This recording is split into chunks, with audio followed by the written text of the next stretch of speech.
ओम सर्वमंगल मंगले शिवे सर्वार्थ साधिके शरणे त्र्यंबके गौरी नारायणी नमस्तुते।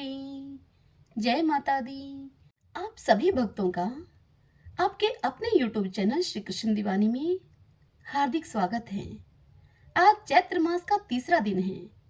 आज के पावन दिन हम सब श्रीमद् देवी भागवत के महात्म्य के प्रसंग में राजा सुदमन की कथा सुन रहे हैं। सूत जी बोले, हे मुनिवरों, आप लोग एक अन्य इतिहास सुनिए जिसमें इस देवी भागवत के महात्म्य का वर्णन किया गया है।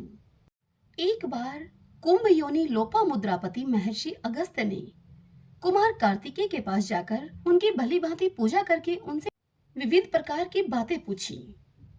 तब भगवान कार्तिकेय ने दान, तीर्थ, व्रत आदि के महात्म्य से परिपूर्ण अनेक कथाओं का वर्णन उनसे किया। उन्होंने वाराणसी, मणिकर्णिका, गंगा तथा अनेक तीर्थों के महात्म्य का अत्यंत विस्तार पूर्वक उनसे वर्णन किया। उस वर्णन को सुनकर अगस्त्य मुनि परम प्रसन्न हुए और उन्होंने महातेज संपन्न कुमार कार्तिकेय से लोक कल्याण के लिए पुनः पूछा। अगस्त्य जी कार्तिकेय जी से बोले, हे तारक रिपु, हे भगवान, हे प्रभो, आप मुझे देवी भागवत के महात्म्य तथा उसके श्रवण की विधि भी बताइए। श्रीमद् देवी भागवत नामक पुराण सभी पुराणों में अति श्रेष्ठ है, जिसमें तीनों लोकों की जननी साक्षात सनातनी भगवती की महिमा गाई गई है। तब कार्तिकेय जी उनसे बोले कि हे ब्राह्मण, श्रीमद् देवी भागवत के महात्म्य को विस्तार पूर्वक कहने में कौन भला समर्थ है।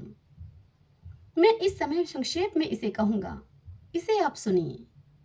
जो शाश्वती सच्चिदानंद स्वरूपा भोग तथा मोक्ष को प्रदान करने वाली जगदम्बा है, वे स्वयं इस पुराण में विराजमान रहती हैं। अतएव हे मुने, यह श्रीमद् देवी भागवत उन जगदम्बिका की वांग्मय मूर्ति है, जिसके पठन एवं श्रवण से इस लोक में कुछ भी दुर्लभ नहीं है। विवस्वान के एक पुत्र हुए जो श्राद्धदेव नाम से प्रसिद्ध थे। संतान रहित होने के कारण उन राजा श्राद्धदेव ने वशिष्ठ मुनि की अनुमति से पुत्रेष्टि यज्ञ किया। तत्पश्चात मनु श्राद्धदेव की भार्या श्रद्धा ने यज्ञ के होता से प्रार्थना की कि हे ब्राह्मण, आप कोई ऐसा उपाय करें जिससे कि मुझे कन्या की प्राप्ति हो। अतः होता ने मन में कन्या प्राप्ति का संकल्प करते हुए आहुति डाली और उसके विपरीत भाव के फलस्वरूप एक कन्या उत्पन्न हुई, जिसका नाम इला रखा गया। इसके बाद पुत्री को देखकर उदास मन वाले राजा श्राद्धदेव ने गुरु वशिष्ठ जी से कहा कि हे प्रभु, पुत्र प्राप्ति के लिए आपके संकल्प के विपरीत यह कन्या कैसे उत्पन्न हो गई। यह सुनकर महर्षि वशिष्ठ जी ने ध्यान लगाया।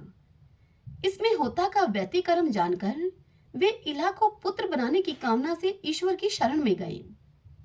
मुनि के तप प्रभाव और भगवान की कृपा से सभी लोगों के देखते ही देखते इला कन्या से पुरुष रूप में परिवर्तित हो गई। इसके बाद गुरु वशिष्ठ ने पूर्ण रूप से संस्कार करके उसका नाम सुदुमन रखा। वे मनुपुत्र सुदुमन सभी नदियों के निधान भूत सागर की भांति सभी विद्याओं के निधान हो गए। कुछ समय बीतने पर सुदुमन युवा हुए और एक दिन सिंधु देशीय घोड़े पर चढ़कर वे आखेट के लिए वन में गए। अपने सहचरों के साथ वे कुमार सुदुमन एक वन से दूसरे वन में जाते हुए भटकते रहे और फिर संयोग से वे हिमालय की तलहटी के उस वन में जा पहुंचे, जहां किसी समय देवादिदेव भगवान शंकर अपनी भार्या अर्पणा के साथ आनंदपूर्ण मुद्रा में रमण कर रहे थे। उसी समय भगवान शंकर के दर्शन की अभिलाषा से मुनिगण वहां पर आ गए और उन्हें देखकर पार्वती जी लज्जित हो गई। तब शिव एवं पार्वती को रमण करते हुए देखकर उत्तम व्रत धारण करने वाले वे मुनिगण वहां से लौटकर बैकुंठ धाम की ओर चल दिए। तदंतर अपनी प्रियतमा को प्रसन्न करने के लिए भगवान ने उस अरण्य को श्राप दे दिया कि आज से जो भी पुरुष यहाँ प्रवेश करेगा वह स्त्री हो जाएगा। तभी से पुरुषों ने उस वन में जाना त्याग दिया था और संयोगवश वहां पहुंचते ही सुदुमन एक लावण्यमयी स्त्री के रूप में परिवर्तित हो गए तथा अपने सभी अनुचरों को पुरुष से स्त्री तथा घोड़ों को घोड़ियों के रूप में रूपांतरित हुआ देखकर सुदुमन आश्चर्यचकित हो गई। अब वह रूपवती तरुणी वन वन में विचरण करने लगी, अर्थात सुदुमन वन वन विचरने लगे। एक बार वह बुद्ध के आश्रम के समीप पहुंची। स्थूल तथा उन्नत स्तनों वाली, बिंब फल के समान लाल होठों वाली, कंद फूल के समान श्वेत दांतों वाली, सुंदर मुख तथा कमल के समान नैनों वाली उस सर्वांग सुंदरी तरुणी को देखकर कामदेव के बाणों से बिंधे हुए अंगों वाले भगवान बुद्ध उस पर मोहित हो गए। अब वह सुंदर बोहों वाली युवती भी चंद्रपुत्र कुमार बुद्ध पर आसक्त हो गई और बुद्ध के साथ रमण करती हुई उनके आश्रम में रहने लगी। हे महर्षि अगस्त्य, कुछ समय के बाद बुद्ध ने उस तरुण से पुरुरवा नामक पुत्र को उत्पन्न किया। इस प्रकार बुद्ध के आश्रम में रहते हुए कई वर्ष बीत जाने पर किसी समय उसे अपने पूर्व वृतांत का स्मरण हो आया और वह दुखित होकर आश्रम से चली गई। इसके बाद गुरु वशिष्ठ के आश्रम में पहुंचकर उन्हें प्रणाम किया और सारा वृतांत कहकर पुरुषत्व की कामना करती हुई वह उनके शरणागत हो गई। इस प्रकार सभी बातों को जानकर वशिष्ठ जी कैलाश पर्वत पर जाकर विधि विधान से भगवान शंकर जी की पूजा करके परम भक्ति से उनकी स्तुति करने लगे। वशिष्ठ जी बोले, शिव, शंकर, कर्पदी, गिरिजा के अर्धांग एवं चंद्रमौली को बार बार नमस्कार है। मृड, सुखदाता, कैलाशवासी, नीलकंठ, भक्तों को भोग तथा मोक्ष प्रदान करने वाले आपको मेरा नमस्कार है। शिव, शिव स्वरूप, शरणागत भयहारी, वृषभ वाहन, शरणदाता परमात्मा को मेरा नमस्कार है। सर्जन, पालन तथा संहार के समय ब्रह्मा, विष्णु तथा महेश्वर रूपधारी, देवादिदेव, वरदायक तथा त्रिपुरारी को मेरा नमस्कार है। यज्ञ रूप तथा याजकों के फलदाता को बारंबार नमस्कार है। आप गंगाधर, सूर्य, चंद्र, अग्नि स्वरूप त्रिनेत्र को मेरा नमस्कार है। इस प्रकार मुनि वशिष्ठ जी के द्वारा स्तुति किए जाने पर करोड़ों सूर्य सदृश प्रभा से युक्त एवं भगवती पार्वती के साथ नंदी पर आरूढ़ वे जगतपति भगवान शंकर वहां प्रकट हो गए।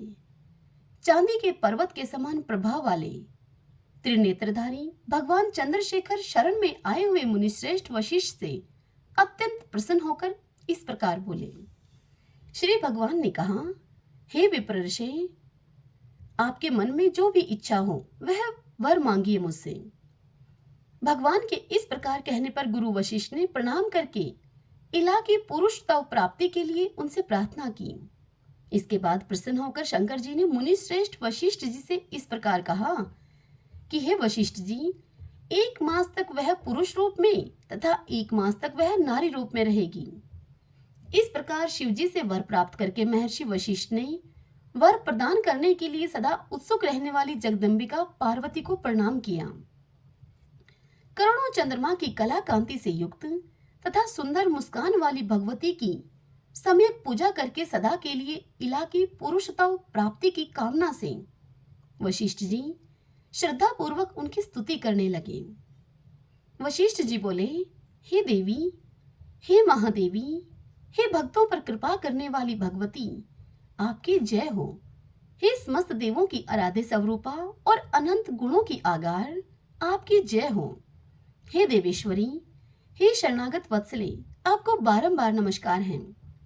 हे दुखारिणी, हे दुष्ट दानवों का नाश करने वाली भगवती, आपकी जय हो।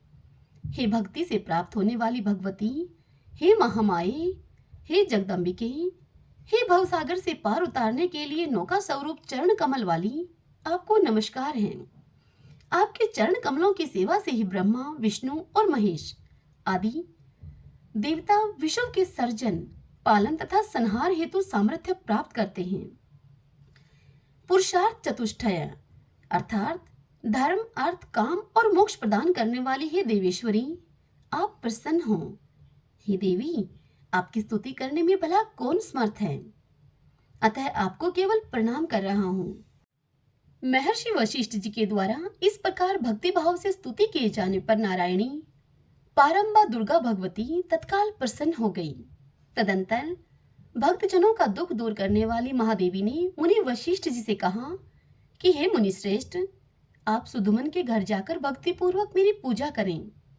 हे द्विजश्रेष्ठ, सुधुमन को आप 9 दिनों में मुझे प्रसन्नता प्रदान करने वाले श्रीमद् देवी भागवत पुराण का प्रेम पूर्वक श्रवण कराइए।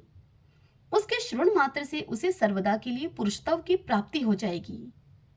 ऐसा कहकर भगवती पार्वती तथा भगवान शंकर वहां से अंतर्ध्यान हो गए।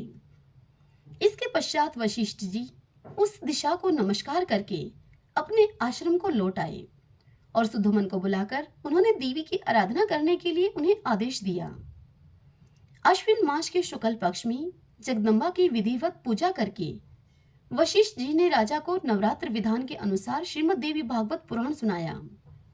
इस प्रकार अमृत स्वरूप श्रीमद् देवी भागवत पुराण को भक्तिपूर्वक सुनकर और गुरु वशिष्ठ का पूजन वंदन करके सुधुमन ने सदा के लिए पुरुषत्व प्राप्त कर लिया।